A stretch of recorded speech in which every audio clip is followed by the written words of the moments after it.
ಎಲ್ರಿಗೂ ನಮಸ್ಕಾರ. Welcome back to my channel. ಇವತ್ತು ದಪ್ಪ ಮೆಣಸಿನ್ಕಾಯಿ ಎಣ್ಗಾಯಿ ಮಾಡ್ತಾಯಿದ್ದೀನಿ. ಅದ್ರ ಜೊತೆಗೆ ರೊಟ್ಟಿ ಮಾಡ್ಕೊಳ್ತಾ ಇದ್ದೀನಿ, ರಾಗಿ ರೊಟ್ಟಿನ. ದಪ್ಪ ಮೆಣಸಿನ್ಕಾಯಿದು ಎಣ್ಗಾಯಿ ಮಾಡಲಿಕ್ಕೆ ಈ ದಪ್ಪ ಮೆಣಸಿನ್ಕಾಯಿನ ಟೊಮೊಟೊ ಎಲ್ಲ ಚೆನ್ನಾಗಿ ತೊಳೆದು, ಈಗ ದಪ್ಪ ಮೆಣಸಿನ್ಕಾಯಿನ 4 ಪೀಸ್ ಮಾಡ್ಕೊಂಡಿದ್ದೀನಿ. ಟೊಮೊಟೊ ಸಣ್ಣಕ್ಕೆ ಹೆಚ್ಕೊಂಡಿದ್ದೀನಿ, ಈರುಳ್ಳಿ ಸಣ್ಣಕ್ಕೆ ಹೆಚ್ಕೊಂಡು ಅದಕ್ಕೆ ಸಾಂಬಾರು ಪೌಡ್ರು, ಖಾರದ ಪುಡಿ, ಕಾಯಿ ತುರಿ, ಕೊತ್ತಂಬರಿ ಸೊಪ್ಪು, ಒಗ್ಗರಣೆಗೆ ಸಾಸಿವೆ, ಜೀರಿಗೆ, ಹಿಂಗು ಇದಿಷ್ಟು ಇಟ್ಕೊಂಡಿದ್ದೀನಿ. ಈ ಕಡೆ ಪುಡಿ ಮಾಡ್ಕೊಳ್ಳೋಕ್ಕೆ ಶೇಂಗಾನ ಹುರಿದ್ಬಿಟ್ಟು ಚೆನ್ನಾಗಿ ಸಿಪ್ಪೆ ತೆಗೆದು ಹುರ್ಗಡ್ಲೆ, ಶೇಂಗಾ 2 ಸ್ಪೂನು, ಜೀರಿಗೆ, ಆಮೇಲೆ ಶುಂಠಿ, ಬೆಳ್ಳುಳ್ಳಿ, ಹುಣಸೆಹಣ್ಣು, ಬೆಲ್ಲ, ಹಸಿಮೆಣಸಿನ್ಕಾಯಿ ಇದಿಷ್ಟನ್ನು ಡ್ರೈ ಪೌಡ್ರ್ ಮಾಡ್ಕೊಳ್ತೀನಿ. ಕಾಯಿ ಮತ್ತು ಕೊತ್ತಂಬರಿ ಸೊಪ್ಪು ಎರಡನ್ನು ನೀರು ಹಾಕ್ಬಿಟ್ಟು ರುಬ್ಕೊಳ್ತೀನಿ, ನೈಸಾಗಿ ರುಬ್ಕೊಳ್ತೀನಿ. ಇವಾಗ ಮಿಕ್ಸರ್ಗೆ ಇದನ್ನು ಹಾಕ್ಕೊಳ್ಳೋಣ ಬನ್ನಿ, ಸಾಮಾನು ಡ್ರೈ ಪೌಡ್ರ್ ಮಾಡ್ಕೊಳ್ಳೋಕ್ಕೆ. ನೋಡಿ, ಶೇಂಗಾ, ಹುರ್ಗಡ್ಲೆ, ಜೀರಿಗೆ, ಈಗ ಬೆಳ್ಳುಳ್ಳಿ, ಹಸಿಮೆಣಸಿನ್ಕಾಯಿ, ಶುಂಠಿ, ಹುಣಸೆಹಣ್ಣು, ಬೆಲ್ಲ ಇದಿಷ್ಟನ್ನು ಹಾಕ್ಬಿಟ್ಟು ಡ್ರೈ ಪೌಡ್ರ್ ಮಾಡ್ಕೊಳ್ತೀನಿ. ಈಗ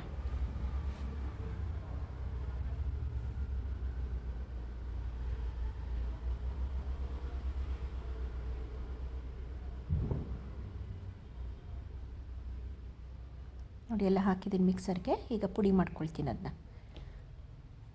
ನೋಡಿ, ಪುಡಿ ಆಯ್ತು. ಈಗ ಈ ಥರ ಬಂದಿದೆ. ಅದು ಹುಣಸೆಹಣ್ಣು, ಬೆಲ್ಲ ಎಲ್ಲ ಹಾಕಿರ್ತೀವಲ್ಲ, ಅದಕ್ಕೆ ಈ ಥರ ಜಿಗಟ್ ಬರುತ್ತೆ. ಇದಕ್ಕೊಂದು ಸ್ವಲ್ಪ ಹಾಕ್ಕೊಳ್ಳೋದು, ರುಬ್ಬಕ್ಕೊಂದು ಸ್ವಲ್ಪ ಇಟ್ಕೊಳ್ತೀನಿ ಕಾಯಿ ಜೊತೆಗೆ. ನೋಡಿ, ಈಗ ಅದರೊಳಗೆ ಕಾಯಿ ಹಾಕ್ಕೊಂಡು ಅದನ್ನು ನುಣ್ಣಗೆ ಪೇಸ್ಟ್ ಮಾಡ್ಕೊಂಡು ಬರೋಣ, ನೀರು ಹಾಕ್ಬಿಟ್ಟು ರುಬ್ಕೊಂಬರೋಣ.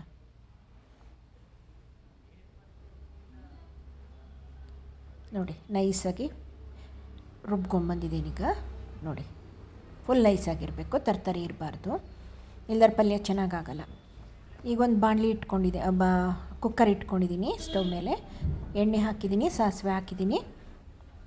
ನೆಕ್ಸ್ಟು ಈಗ ಜೀರಿಗೆ, ಇಂಗು ಹಾಕ್ಬಿಟ್ಟು ಸಾಸಿವೆ ಸಿಡಿದ್ಮೇಲೆ ಈಗ ಈರುಳ್ಳಿ ಎಲ್ಲ ಕಟ್ ಮಾಡಿದ್ವಿ, ಪೌಡ್ರೆಲ್ಲ ಹಾಕ್ಕೊಂಡಿದ್ವಲ್ಲ, ಅದೆಲ್ಲನೂ ಕ್ಲೀನಾಗಿ ಮಿಕ್ಸ್ ಮಾಡ್ಕೊಂಡ್ಬಿಡೋದು. ಮಿಕ್ಸ್ ಮಾಡಿ ಇವಾಗ ಹಾಕೋಣ, ಒಲೆ ಮೇಲೆ ಹಾಕೋಣ. ಈಗ ನೋಡಿ, ಸಾಸಿವೆ ಸಿಡಿತಾ ಇದೆ, ಜೀರಿಗೆ ಹಾಕ್ತಾಯಿದ್ದೀನಿ, ಜೀರಿಗೆ ಮತ್ತು ಇಂಗು ಹಾಕ್ತಾಯಿದ್ದೀನಿ. ಈಗ ನೆಕ್ಸ್ಟು ಇದು ಈರುಳ್ಳಿ ಮಿಕ್ಸನ್ನು ಹಾಕ್ಬಿಡೋಣ. ಸ್ವಲ್ಪ ಎಣ್ಣೆಲೆ ಚೆನ್ನಾಗಿ ಮಾಗಿಸ್ಕೋಬೇಕು ಅದನ್ನು.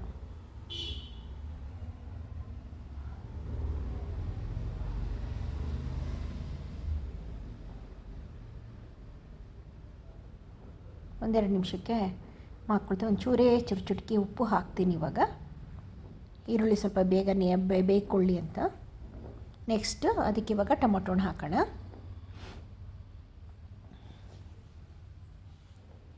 ಟೊಮೊಟೊನ ಹಾಕ್ಬಿಟ್ಟು ಹಂಗೆ ಎಣ್ಣೆಲಿ ಅದನ್ನು ಒಂದೆರಡು ನಿಮಿಷ ಬಾಡಿಸ್ಕೊಳ್ಳೋಣ, ಮೆತ್ತಗಾಗಲಿ ಅದು.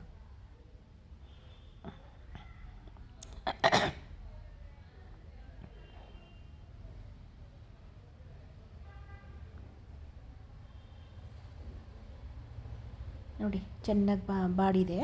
ಇವಾಗ ದಪ್ಪ ಮೆಣಸಿನ್ಕಾಯಿನ ಹಾಕ್ಕೊಂಬಿಡೋಣ.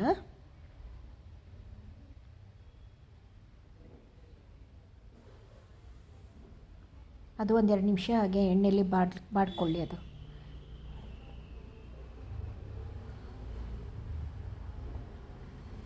ಎರಡು ನಿಮಿಷ ಆದಮೇಲೆ ಕಾಯಿ ರುಬ್ಕೊಂಡಿರ್ತೀವಲ್ಲ ಅದನ್ನು ಹಾಕ್ಕೊಳ್ಳೋಣ. ಹಾಕ್ಬಿಟ್ಟು ಚೆನ್ನಾಗಿ ಮಿಕ್ಸರ್ನ ತೊಳೆದೆಲ್ಲ ಹಾಕ್ಬಿಟ್ಟು,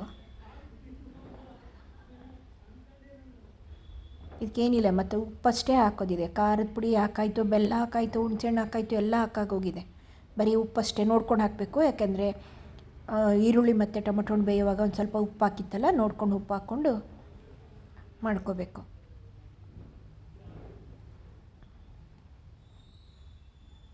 ಉಪ್ಪು ಹಾಕ್ತಾಯಿದ್ದೀನಿ ನೋಡಿ. ಈಗ ಹಂಗೇ ಬೇಯಿಸ್ಕೊಳ್ಳೋದು. ಇದನ್ನು ಕುಕ್ಕರ್ ವಿಷಲೆಲ್ಲ ಊದ್ಸಲ್ಲ.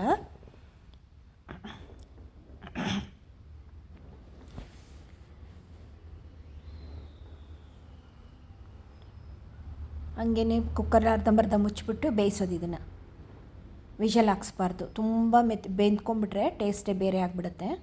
ಸ್ವಲ್ಪ ಕ್ರಂಚಿನೆಸ್ ಇರಬೇಕು. ದಪ್ಪ ಮೆಣಸಿನ್ಕಾಯ್ದು ಸ್ವಲ್ಪ ಕ್ರಂಚಿಯಾಗಿ ಸಿಗಬೇಕದು, ತುಂಬ ಪಿತ ಆಗಬಾರ್ದು. ನೋಡಿ, ಆಗಲೇ ಆಗಕ್ಕೆ ಬಂತದು, ಆ ಬೇನಲ್ಲೇ ಚೆನ್ನಾಗಿ ಬೇಯ್ಕೋತಾ ಇದೆ.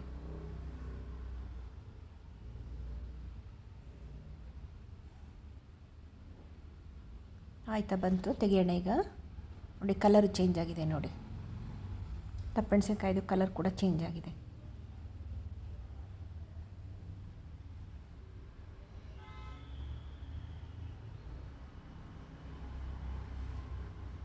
ಸಾಕೀಗ ಆಫ್ ಮಾಡಿಬಿಟ್ಟು ಪಾತ್ರೆ ಕ್ಲೀನಾಗಿ ಒರೆಸಿಟ್ಕೊಂಬಿಡೋಣ. ನೋಡಿ ರೆಡಿ ಆಯ್ತಿದೆ. ನೋಡಿ ಬೆಂದಿದೆ, ಚೆನ್ನಾಗೇ ಬೆಂದಿದೆ. ಇಷ್ಟೇ ಸಾಕು, ತುಂಬಾ ಓವರ್ ಕುಕ್ಕು ಮಾಡಿಸ್ಕೋಬಾರ್ದು ಇದನ್ನು.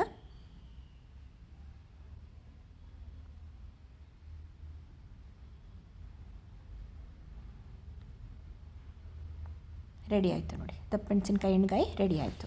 ಈಗ ಇದ್ರ ಜೊತೆಗೆ ರೊಟ್ಟಿ ಮಾಡ್ಕೊಳ್ತಾ ಇದ್ದೀನಿ, ರಾಗಿ ರೊಟ್ಟಿ ಮಾಡ್ಕೊಳ್ತಾ ಇದ್ದೀನಿ. ಅದ್ರ ಜೊತೆಗೆ ನೀವು ಟ್ರೈ ಮಾಡಿ, ತುಂಬ ಚೆನ್ನಾಗಿ ಬರುತ್ತೆ ಇದು ಎಣ್ಗಾಯಿ.